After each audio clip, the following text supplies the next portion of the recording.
आमे पूर्वरे पढ़िले क्रिया विषय कि वाक्य जो कामटी होउथबो से कामटी को आमे क्रिया बोली कहबा। जेमती मु खाए तो ये खाइबा काम होउची वाक्य रे। मु खाए जो वाक्यटी से वाक्य रे की काम होउची खाइबा काम, तेणु खाइबा हला क्रिया।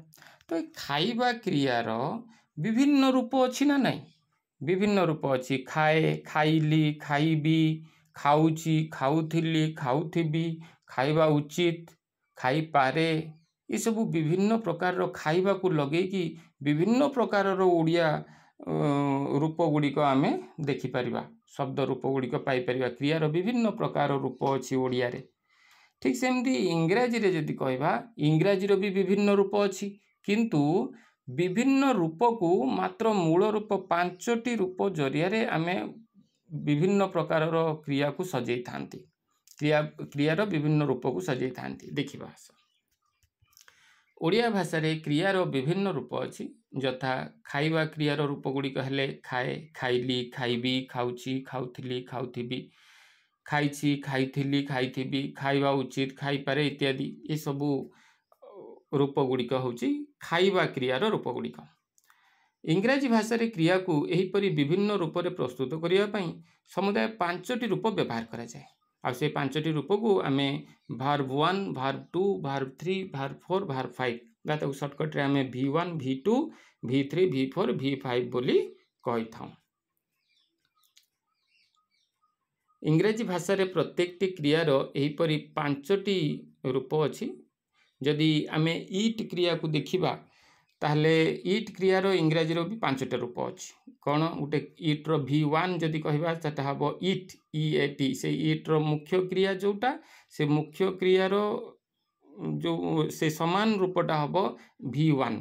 तो V1 मने रखिबा भारी सहज, मुख्य क्रिया जोटा V1 मध्य सेटा ही थाए। तो V1 ईट रो V1 हला ईट। V2 हे गले टिके बदली जाए, एट, ATE एट। V3 हबो इटेन, EATEN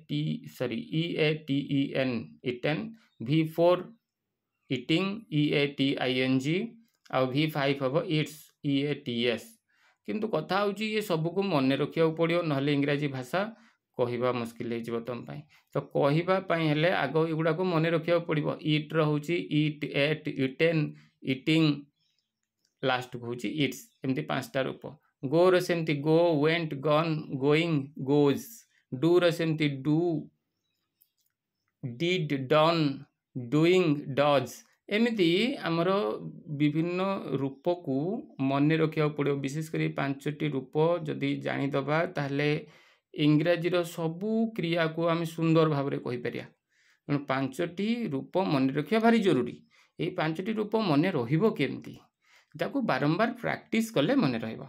चेष्टा करिवो बारंबार प्रैक्टिस कले किछि किछि क्रिया को सबुदिन 5-5टी क्रिया प्रत्येक दिन यदि 5-5टी क्रिया घुसा जाए मासकर बहुत क्रिया मन रहिलानी। तो चेष्टा करिवो जेंति मन रखिया पई। तो आमे देखिले 5टी रूप इंग्राजी रे जिते क्रिया आमे कहिबा से सबु क्रिया को ए 5टी रूप जरिया रे प्रकाश करि परिबा।